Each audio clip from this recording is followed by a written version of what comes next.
Audiolibro La Puerta del Dragón. Capítulo 15. El camino sigue a la naturaleza. Tras la visión que tuvieron cuando miraban al mar, los 4 viajeros tomaron un barco a Lushun y, una vez allí, se dirigieron al nordeste desde la parte oriental de la península de Liaoning. Los fríos vientos del final del otoño soplaban cada vez más fuerte, haciendo que las montañas quedaran cubiertas de hojas. Los taoístas habían entrado ahora en los vastos dominios de la montaña siempre blanca. Cierto día, cuando llegaron a un gran bosque de abedules, oyeron repentinamente un aullido que traía el viento. Siguiendo el sonido, vinieron a dar cerca del costado rocoso de una colina, donde hallaron un gigantesco abedul que crecía detrás de una roca. El viejo árbol se había rajado en la base, dando lugar a una abertura profunda. El sonido venía de allí. El caminante de la pura vacuidad dijo: «Esta es una guarida de lobos. Hay un lobezno dentro aguardando ser alimentado». Wang Liping halló este asunto muy interesante. Se agachó y acercó su oreja a la abertura para escuchar. El lobezno, cauto por naturaleza, no hizo el menor sonido. Al no escuchar nada, Liping pensó en usar un palo para ver qué pasaba, pero el caminante de la pura vacuidad se apresuró a detenerlo. Arrastrándose hasta la boca de la caverna, hizo señas a los otros para que retrocediesen. El caminante dio de repente 2 breves pero agudos gritos, imitando el sonido de una loba llamando a su cachorro. De inmediato se escuchó un movimiento en el interior de la caverna. No había pasado mucho tiempo cuando apareció un pequeño cachorro de lobo gris. Mirando a su alrededor, al ver que no estaba allí su madre, se apresuró a darse la vuelta y tratar de escurrirse nuevamente en su guarida emitiendo un gruñido. Wang Liping, rápido de vista y listo de manos, agarró al cachorro y lo levantó del suelo. Con deleite sostuvo al lobezno en sus brazos sin dejar que se escapara. El gran maestro echó una mirada a sus 2 mentores y dijo con una sonrisa: «Ahora es labor vuestra cuidar de lo que hace Liping». Los mentores estaban pensando lo mismo. Le pidieron a Liping que se alejara de la guarida. Seguidamente, los 4 ejercitaron su facultad de volverse livianos y en un abrir y cerrar de ojos estaban fuera del bosque de los abedules y lo habían dejado muy atrás. Después de cruzar 2 elevaciones montañosas y un río a punto de congelarse, los 4 viajeros llegaron a un área muy amplia y nivelada. Al ver que un camión de troncos se aproximaba bajando por la carretera, los taoístas subrepticiamente saltaron a bordo para ir donde quiera que los llevase. Permaneciendo una tarde entera sobre la parte trasera del camión, este los llevó muy lejos de donde se habían subido. Finalmente, a una señal del gran maestro, los 4 saltaron del vehículo. Aterrizando suavemente sobre el suelo, se encaminaron a la alta fortaleza del monte Chong, la montaña alta. Al llegar a un lugar comparativamente llano en la ladera de la montaña, los 4 taoístas hallaron enormes cedros que crecían junto a los recios pinos, así como un denso bosquecillo de árboles de hoja caduca. Caía ya el crepúsculo y los 4 se sentaron para descansar debajo de un gigantesco pino. Mientras los hombres sacaban algunas provisiones, el cachorro comenzó a emitir lamentos de hambre. Como era muy pequeño, Wang Liping tenía que masticar primero el alimento después de dárselo al lobezno bocado tras bocado. Repentinamente se escuchó un penetrante aullido. Puestos en alerta de inmediato, los 4 vieron una gran loba gris salir de la espesura del bosque. Observando al grupo de humanos, la loba se detuvo a unos cuantos metros de ellos, mostrando los dientes y con los ojos fijos en el cachorro que estaba en los brazos de Wang Liping. Resollando ásperamente, con sus ubres oscilando, la loba vigilaba buscando la ocasión de atacar. Wang Liping movilizó internamente su energía, preparándose para luchar con la loba madre. El gran maestro le ordenó que no la hiriese y que soltase al cachorro para dejarlo ir hasta su madre. Li Ping, obediente, dejó al animal en el suelo suavemente y éste se fue rápidamente hacia la madre. Sin esperar, la loba dio un salto hacia adelante y, tomando al cachorro por el pescuezo, desapareció en la espesura. En el preciso momento que Guan Liping estaba a punto de suspirar con alivio, observó que inesperadamente la loba retrocedía sobre sus pasos y reaparecía delante de él aún más feroz que antes. Agachando el hocico hasta el suelo, dejó escapar un largo y grave aullido, el cual fue respondido a lo lejos por varios gruñidos claros. Mirando a su alrededor, los 4 taoístas se percataron de que habían sido ya rodeados por los lobos grises que esperaban una oportunidad para atacar. ¡Subiros a un árbol! En el momento en que el gran maestro dio la orden, los 4 hombres se elevaron del suelo de un salto y treparon a un árbol cercano. En ese mismo instante, los lobos atacaron y casi consiguieron agarrar a Guan Liping. Mientras los 4 hombres seguían sentados sobre las ramas, la manada de lobos daba vueltas en el suelo alrededor del árbol, mostrando sus dientes y aullando. Guan Liping le preguntó a los maestros qué era lo que podía hacerse. Los maestros se echaron a reír y Liping estaba perplejo. Tú eres el que ha traído estos lobos aquí, dijo al joven el caminante del infinito. Te toca a ti pensar en alguna manera de librarnos de ellos. ¿Por qué nos preguntas a nosotros?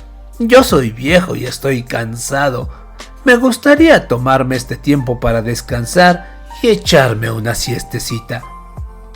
Según acabó de decir esto, cerró los ojos e hizo como que se quedaba dormido, recostándose contra las ramas.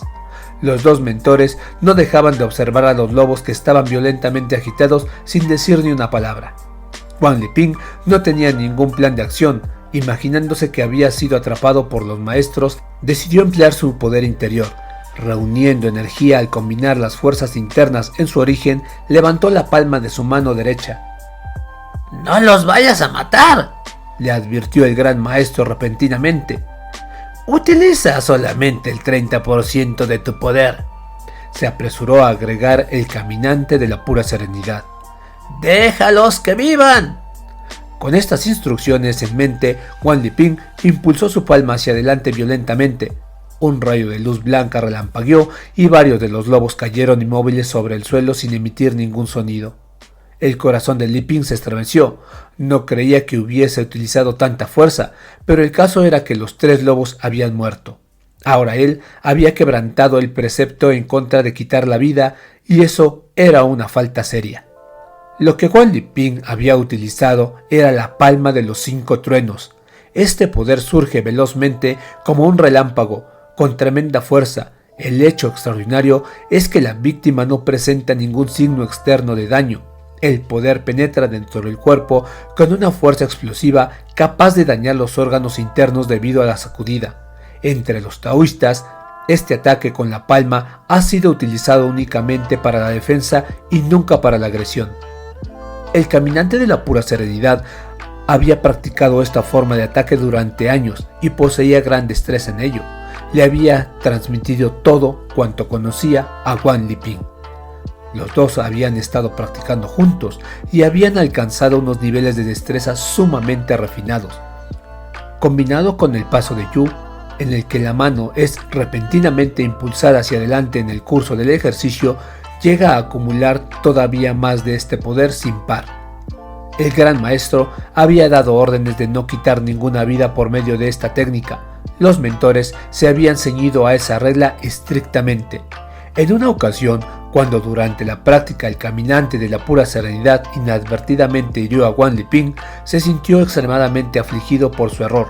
Por eso, cuando Guan Liping iba a probar la técnica por primera vez, su mentor le advirtió que usara solo una pequeña fuerza para evitar que quitara la vida. Aun cuando varios de los lobos habían caído, eso no ahuyentó al resto de la manada. Los que quedaron se volvieron todavía más fieros. Con sus ojos fulgurantes saltaron hacia atrás lanzando horribles chillidos. No osando utilizar el ataque con la palma nuevamente, Guan Liping cortó una rama y se la arrojó. Varios de los lobos la tomaron entre sus dientes y la hicieron pedazos, mientras que el resto trataban de trepar como enloquecidos. Varios de ellos agacharon sus hocicos hasta el suelo y dejaron escapar unos gruñidos lastimeros. El eco de las montañas y los valles pareció responder a su llamada, y más lobos acudieron en todas partes, sumándose a la fuerza de la manada. Al ver que Guan Liping estaba perdido, el caminante de la pura serenidad le dijo: «Aplaca tu energía. Tenemos un método que puede repeler a los ejércitos. Estos lobos son naturalmente fieros y viven en manadas. Cuando uno está en peligro, vienen otros en su ayuda. Si sigues por ese camino, se reunirán más y más y más lobos, y no habrá forma de derrotarlos ni de librarse de ellos. Los lobos tienen un enemigo natural. Sin embargo, deja que un tigre aparezca y toda la manada saldrá disparada». Una vez dicho esto, el caminante hizo una señal al caminante de la pura vacuidad. Ambos hombres se colocaron las manos alrededor de su boca como haciendo una bocina. Acumulando energía desde la misma punta de los pies, súbitamente emitieron un rugido atronador que sonó como producido por una manada de tigres. Al oír este sonido, los lobos quedaron momentáneamente aturdidos por el pánico, pero de inmediato comenzaron a huir en todas direcciones, sin tan siquiera mirar hacia atrás. Este rugido era producido por tal poder interior que sonaba como un trueno amortiguado reverberando a lo lejos. Guan Liping sintió como en su interior algo se sacudía. Tal fue la ferocidad de aquel rugido de tigre. Esta fuerza era aún más poderosa que la palma de los 5 truenos. Seguidamente, el gran maestro descendió del árbol y comenzó a masajear el vientre de los 3 lobos que se hallaban inconscientes, repitiendo hoy una y otra vez: «Oh, creación, esperemos que no haya ningún daño interno y que estén solamente aturdidos». Finalmente, utilizando su propio poder interior, se las arregló para revivir a los lobos. En cuanto al cachorro, Guan Liping lo encontró bajo una piedra, todavía medio atemorizado por el rugido del tigre. Liping llevó al lobezno de vuelta a su madre y lo puso a mamar. Mientras los hombres observaban, los 4 lobos volvieron lentamente a la vida. Ahora, Guan Liping pudo por fin tranquilizarse. Al observar esta escena, los 3 ancianos maestros se miraron entre ellos y se sonrieron. El día estaba ya muy avanzado. Los 4 viajeros abandonaron el lugar para ir a buscarse un sitio donde albergarse. Al día siguiente, Guan Liping todavía estaba pensando acerca de los acontecimientos de la víspera. Pidió a sus mentores que le enseñaran cómo hacer el rugido del tigre. Estos seguidamente le transmitieron el método conocido como el vomitar, también llamado el sonido del conjuro. Los mentores le explicaron que cuando los humanos aprendieron por primera vez a vivir sobre las tierras secas, las condiciones eran extremadamente duras y con frecuencia eran atacados por animales salvajes. La gente vivía en grupos y cuando se presentaba algún peligro solían hacer una clase de sonido para llamar a los otros, de manera que el vomitar es una capacidad humana inherente. Incluso ahora, cuando la gente se siente en peligro, todavía grita «¡Ay, madre!» o «¡Ay, Dios!», como buscando ayuda para escapar. A través de una prolongada observación, la gente descubrió que el sonido constituye un poder muy complejo, incluso al nivel más inferior. Se puede hacer que todo produzca un sonido o bien puede producir un sonido de por sí. Cada sonido representa un contenido específico y el significado que contiene. Hablando en términos de animales, las relaciones entre sus gruñidos incluyen estímulos, armonía, dominancia y control. Cuando un pájaro hace un reclamo, por ejemplo, eso atrae los reclamos de una multitud de pájaros, mientras que el sonido de un gato hará que huyan los ratones. Este es el nivel más bajo de comprensión del sonido del conjuro. Visto desde un nivel más alto, este método es complejo y misterioso y contiene un poder invisible dentro de una clase especial de sonido. Esto es de difícil comprender, pero realmente existe, realmente funciona y en efecto tiene un propósito. Este es un logro sumamente elevado. El sonido del conjuro, del cual hablamos aquí, es completamente diferente a las imitaciones como ordinariamente las conocemos. Las imitaciones de sonidos no contienen ese poder interior. El sonido del conjuro, por el contrario, utiliza el sonido transmitido a través de la boca con el fin de liberar cierta clase de poder interior. Debido a que las energías internas son ejercitadas de manera diferente, los sonidos que pueden parecer iguales o similares pueden ser en realidad muy diferentes en términos de poder interior y de su función. A un nivel todavía superior, incluso el sonido es secundario. Algunas veces es posible descartar el sonido audible y simplemente confiar en la vibración de los órganos internos para arrojar una corriente de energía depurada, la cual contiene un enorme poder que puede ser transmitido a distancia. Esta corriente de energía depurada puede hacer sacudir los órganos internos correspondientes en otra persona y puede igualmente causar perturbaciones en otras cosas. Esto pertenece a la práctica elemental del hechizo mental. El hechizo mental requiere el cultivo del poder interior hasta un cierto grado antes de que sea capaz de producir efectos.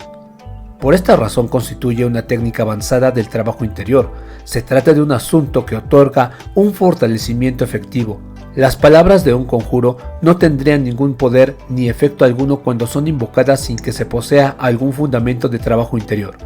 Cuando las mismas palabras son invocadas por alguien que posee una base suficiente de poder interior, entonces el conjuro es poderoso y efectivo. Este es el mismo principio que opera cuando se dibuja un talismán. ¿Por qué los taoístas enfatizan el cultivo de la esencia y el desarrollo de poder interior? El cultivo de la esencia establece una base de manera correcta. A partir de ahí todos los ejercicios y métodos están enraizados en el gran camino y trabajan para el gran camino. Las personas cuyas mentes no son correctas y cuya esencia es impura no pueden atravesar la puerta. Los requerimientos mínimos son los de no quitar ninguna vida y no utilizar los métodos taoístas para beneficio personal o para hacer malos actos. El cultivo del poder interior puede suscitar innumerables métodos de prácticas. Estos métodos representan peldaños mediante los cuales se puede escalar hasta los más altos estados. Quedarse simplemente en un método es una forma de apego, una falla en la comprensión del gran camino.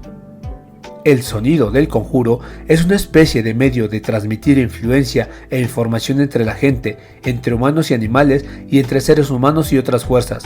En el nivel más bajo puede ser utilizado tanto para atraer a las personas como para repelerlas. Puede servir para llamar o para ahuyentar a un animal. La ciencia está ahora enfocando su atención en tales fenómenos y está comenzando a estudiar el lenguaje de los animales. Si bien ya se han realizado considerables investigaciones, desde el punto de vista taoísta se trata todavía de un nivel inferior. Los taoístas no es que ignoren este nivel de investigación, sino que lo han trascendido.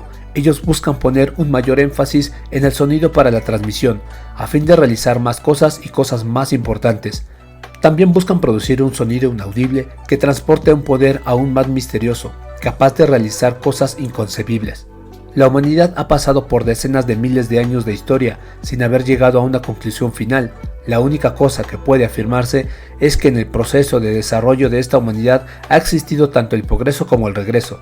Debido a que los seres humanos se las han arreglado para sobrevivir bajo las condiciones primitivas más duras, los humanos de esas épocas han debido de poseer poderes extraordinarios de supervivencia y de adaptación distintos a los del hombre moderno. La principal función de los 5 sentidos es la de percibir el mundo material de los objetos. ¿Tiene el ser humano otras facultades de sensación? El mundo fenoménico no es de una existencia simple, sino una entidad compleja compuesta de numerosos elementos, con múltiples facetas. Si utilizamos un solo sentido para reconocer una faceta de un elemento, nos hallaremos lejos de ser capaces de captar al mundo, y la razón de por qué los sentidos son capaces de percibir radica en la mente o cerebro. Si no existiesen estos, no se formaría ningún juicio y habría percepción sin sensación. Es necesario decir que existe algo más allá de los sentidos para darse cuenta de que tiene que existir una capacidad y un método para trascender los sentidos. La humanidad indudablemente posee la capacidad y los medios para trascender los sentidos. Lo que ocurre exactamente es que aquellos se hallan en estado de manifestación únicamente en determinadas personas y en estado adormecido o latente en otras. La razón por la que los taoístas valoran el trabajo interior es que gracias a él los poderes y habilidades dormidos o latentes se pueden manifestar. Esto no es mitología, sino realidad. Confiando en tales medios o capacidades, los taoístas exploran un mundo más amplio, más rico y más maravilloso. El trabajo que realizan constituye una magna empresa, la cual tiene un significado importante para el presente y el pasado de la humanidad. Mientras practicaba la técnica del sonido del conjuro para llamar a los animales, Wang Liping sintió profundamente una íntima comunión entre humanos y animales, y por supuesto, entre todos los seres vivientes, la ausencia de cualquier barrera o brecha entre la humanidad y la naturaleza. Sintió la armoniosa comunión de la humanidad con la naturaleza, la posibilidad que tiene la humanidad de entrar dentro de los diferentes dominios de aquella, fundiéndose con ella. La naturaleza es la madre de la humanidad, esta es hija de la naturaleza, los humanos son los animales más inteligentes, sin embargo, todas las cosas son maestras de la humanidad. El maestro Guan Liping nos dijo: aunque a veces tuve varios maestros ortodoxos taoístas, en realidad tuve muchos más, tanto conocidos como desconocidos. Algunos de ellos eran personas vivientes, algunos eran personas fallecidas, algunos eran animales, algunos eran plantas, algunos poseían vida, otros eran inanimados. Y también está el sol, la luna, las estrellas y los planetas, a los cuales les incluyo entre mis maestros. Tuve innumerables maestros y me enseñaron incontables cosas. Me enseñaron mientras estaba despierto y me enseñaron todavía más mientras estaba dormido soñando, de manera que he recibido instrucción del universo entero. Mirando por la ventana hacia un sauce mientras decía esto, el maestro Guan Liping añadió: este árbol posee sentimientos exactamente igual que los tiene un ser humano. A la vez que hablaba del árbol, había en él un sentimiento como de que se hallara ante la presencia de un viejo amigo o estuviese contemplando a un venerable anciano, un sabio, un maestro o alguien igualmente merecedor de respeto.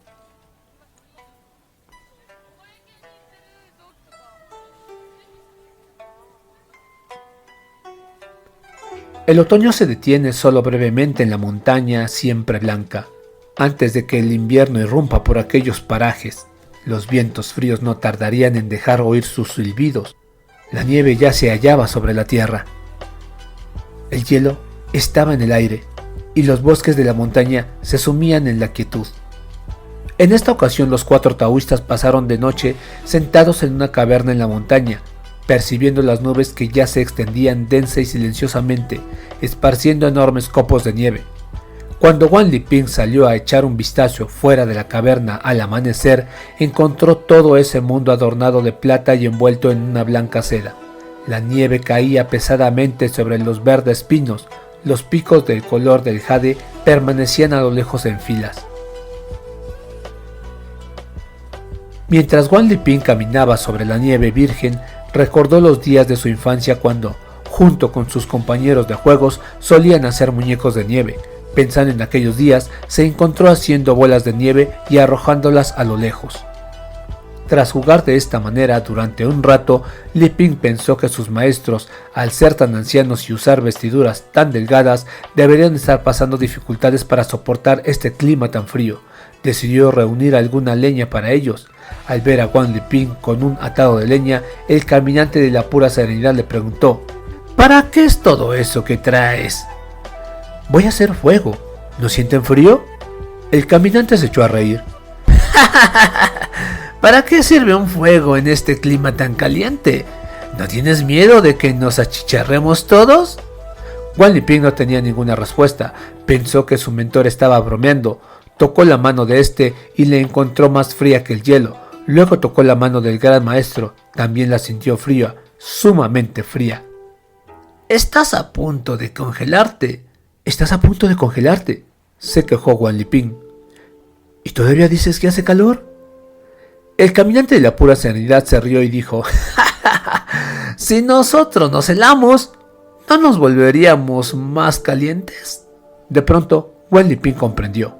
¡Ven conmigo!, dijo el caminante, llevándose a Liping fuera de la caverna a la vasta extensión de nieve.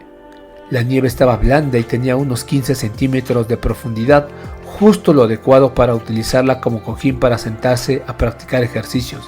El caminante le pidió primero a Guan Liping que se sentase en una postura especial, que interrumpiese rápidamente parte de sus canales de energía, que sintonizara su respiración y su atención y que bajara rápidamente la temperatura de su cuerpo hasta que alcanzara la misma temperatura del medio ambiente exterior, sin permitir, no obstante, que se extinguiese el punto de verdadero fuego en el cuerpo. Guan Liping había ya alcanzado la etapa de su práctica en la que podía cerrar y abrir libremente cualquier canal de energía o punto sensible en su cuerpo a voluntad. Ahora comprendía muy rápidamente lo que debía hacer contando con la guía de su maestro. Mientras seguía las instrucciones, la temperatura de su cuerpo descendió y gradualmente dejó de sentir la nieve como fría. Lo más notable era que mientras hacía esto, parecía haber una masa de energía rodeada de su cuerpo. La nieve no caía directamente sobre él, sino que se detenía unos 30 centímetros por encima de su cabeza y se deslizaba hacia abajo por un costado. Incluso en los momentos en que la nieve volaba a su alrededor, no había ninguna sobre su cuerpo. Existen numerosos ejemplos de esta práctica en el mundo natural, no solo entre las plantas, sino también entre los animales. Todos ellos utilizan la regulación de la temperatura del cuerpo como medio de adaptarse a los cambios climáticos con el fin de permanecer vivos. Existe una clase de serpiente en una isla al norte de Inglaterra que se congela durante el invierno, luego sale en la hibernación cuando comienza el deshielo en la primavera. La mayoría de las serpientes hibernan bajo la tierra en el invierno, pero esta serpiente inglesa se deja congelar a sí misma. ¿Cómo puede congelarse sus tejidos sin quedar dañados? ¿Cómo puede congelarse sin morir y cómo puede revivir? Las razones no están claras, pero al menos se puede decir que existe dentro de los seres vivientes una suerte de capacidad para regular la temperatura corporal, un poder incomparable poderoso de adaptarse a los cambios del ambiente exterior. ¿Puede el cuerpo humano ser congelado y almacenado y morir y revivir? Esto no es imposible. La ciencia se halla ahora en el proceso de investigar las condiciones y las técnicas apropiadas, y algunos países llevan la delantera en este aspecto. Los taoístas persiguen un enfoque distinto, se sientan en la nieve durante 1 o 2 días, o incluso durante más tiempo. Mientras están sentados, además, la persona permanece en todo momento en un estado de clara vigilia. Lo que los taoístas desean hacer es controlarse y operar sobre sí mismos deliberadamente. Buscan observar los cambios sutiles en el mundo exterior, así como dentro de sus propios cuerpos, con el fin de llevarlos a una mutua armonía. Tras cultivar la purificación hasta un grado determinado, la temperatura corporal puede incrementarse hasta la normal. La diferencia entre esta y la temperatura del aire se compensa luego mediante otra clase de poder. La humanidad sigue a la tierra sigue al cielo sigue el camino sigue a la naturaleza. El mentor le pidió a Guan Liping que se sentase en la nieve durante 8 horas y que luego concluyera el ejercicio y abriese los canales y aberturas que había cerrado antes, uno por uno en un orden específico, utilizando el fuego del punto de la verdad para calentar todo su cuerpo. Gradualmente, la sensación retornó a su piel, solo entonces sintió el frío rodeándolo como si se hallara en un hoyo de hielo. Al abrir los ojos, Guan Liping observó que la nieve en el suelo tenía más de 30 centímetros de profundidad, mientras que a su alrededor se había apilado formando una especie de tina tan alta como sus hombros, dejando tan solo su cabeza por encima del nivel de las paredes de nieve. El caminante de la pura vacuidad llamó al gran maestro y al otro mentor para que viniese a echar un vistazo a aquella escena. En un tono jocoso, el caminante de la pura serenidad arrojó nieve sobre Guan Liping. Mientras los maestros y su aprendiz jugaban en la nieve, los recónditos campos montañeses devolvían el eco con gozosa carcajada.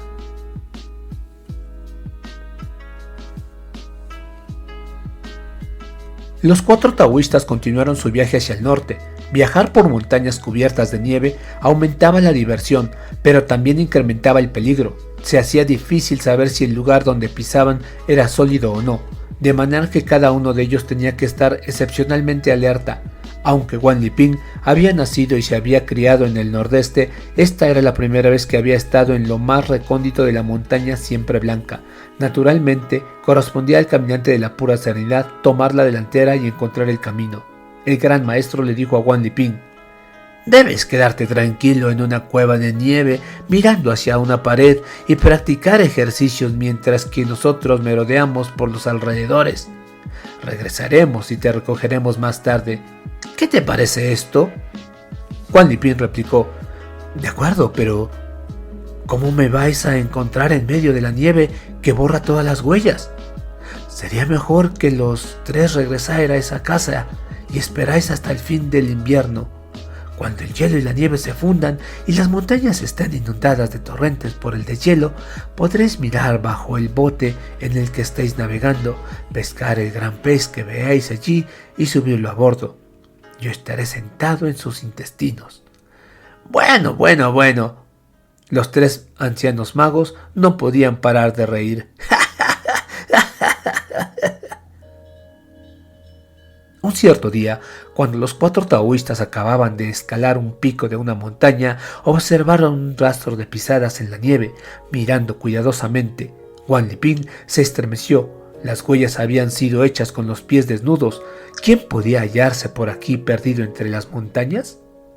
El gran maestro, que ya había notado las huellas, comentó: parece como si se estuviera volviendo más y más espiritual cuanto más vive. Wang Liping no captó lo que quería decir, simplemente siguió al maestro a lo largo del rastro de las pisadas.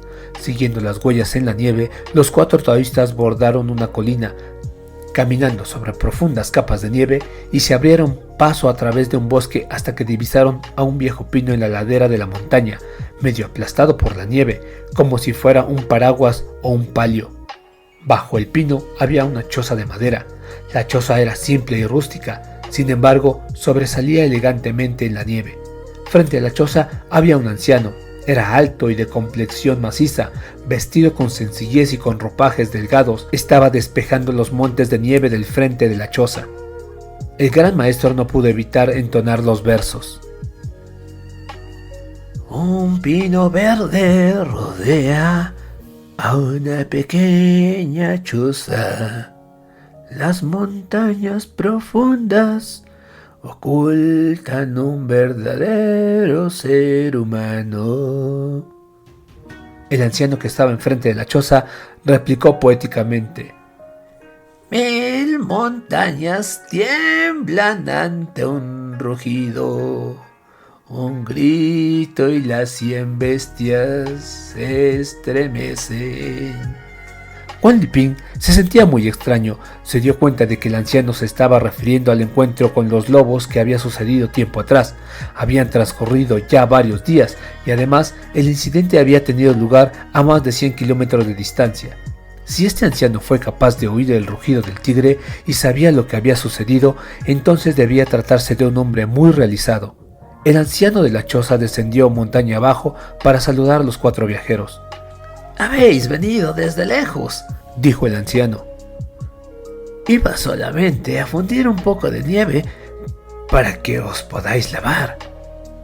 Los 4 le volvieron los saludos y siguieron al anciano descalzo hasta dentro de la choza. Según resultó luego, este anciano descalzo no era una persona ordinaria. Era nada más ni nada menos que un sucesor del ilustre gran inmortal de la montaña siempre blanca, llamándose a sí mismo el Caminante Descalzo. Vivía en reclusión durante muchos años en las profundidades de la montaña siempre blanca y había alcanzado logros extraordinarios. El año en que los 5 se encontraron por primera vez, el Caminante Descalzo cumplía 77 años en el momento en que se escribe esta obra. Ha alcanzado la avanzada edad de 97 años. Siguiendo las reglas del taoísmo, Wang Liping también lo veneró como a un pariente espiritual. La choza del Caminante Descalzo era extremadamente sencilla en su interior, donde el espacio estaba rematado en madera rústica, sin apenas mobiliario, tan solo una mesa larga para dejar las cosas, hecha de madera sin trabajar, tenía los cortes no muy derechos y tampoco era muy plana, todo ello hecho de una forma rústica. No había ninguna plataforma que hiciese de cama, simplemente un montón de paja. El Caminante Descalzo tomó un poco de paja e hizo 4 cojines, invitando a los 4 taoístas a sentarse. Tomó también algunas frutas secas de la mesa y se las dio para que comiesen. Wang Liping encontró deliciosas las frutas silvestres. El Caminante Descalzo preguntó al Caminante del Infinito: ¿por qué habéis venido de tan lejos y con tanta nieve? El Caminante del Infinito le explicó: vinimos hasta las estribaciones de la montaña siempre blanca hace ya unos años y nos quedamos allí durante algún tiempo para preparar a un nuevo transmisor que nos sucediese.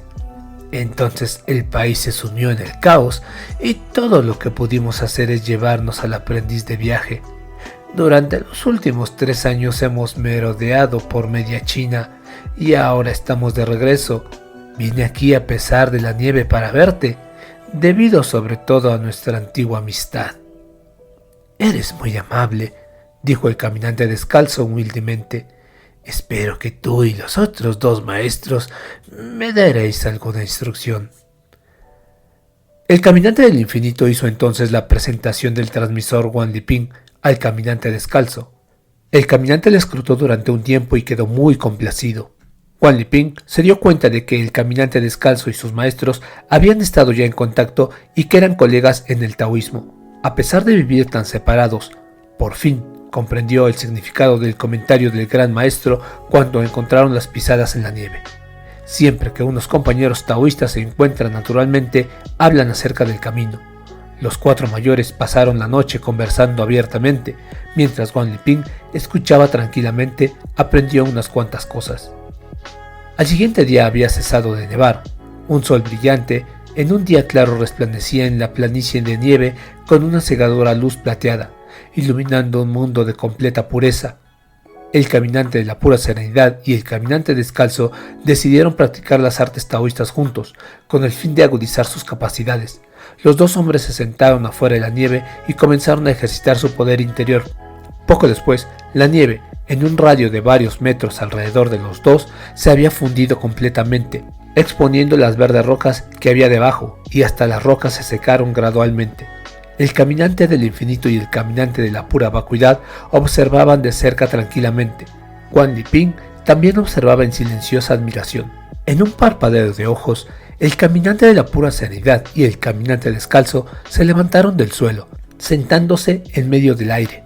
Ambos permanecieron suspendidos en el aire durante aproximadamente una hora.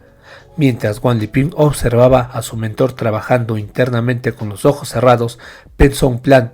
Se puso a imaginar que iba a probar su propia capacidad para apoderarse secretamente de la masa energética que había debajo de su mentor. El caminante de la pura serenidad no tenía idea de que su discípulo podía hacer eso. Incapaz de impedir que la energía le fuese retirada de debajo de él, se desplomó sobre el suelo. De inmediato se percató de lo que había sucedido. Wan Liping tenía un ingenio muy agudo.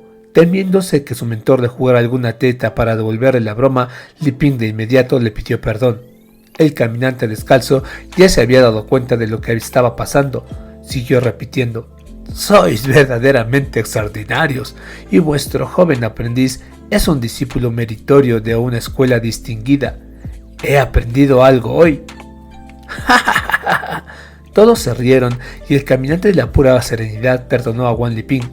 Entonces, este aprovechó esa oportunidad para pedir a su mentor y a su tío espiritual que le enseñaran cómo sentarse en el aire. A su tío espiritual le gustaba a este joven aprendiz cada vez más. Fin del capítulo 15.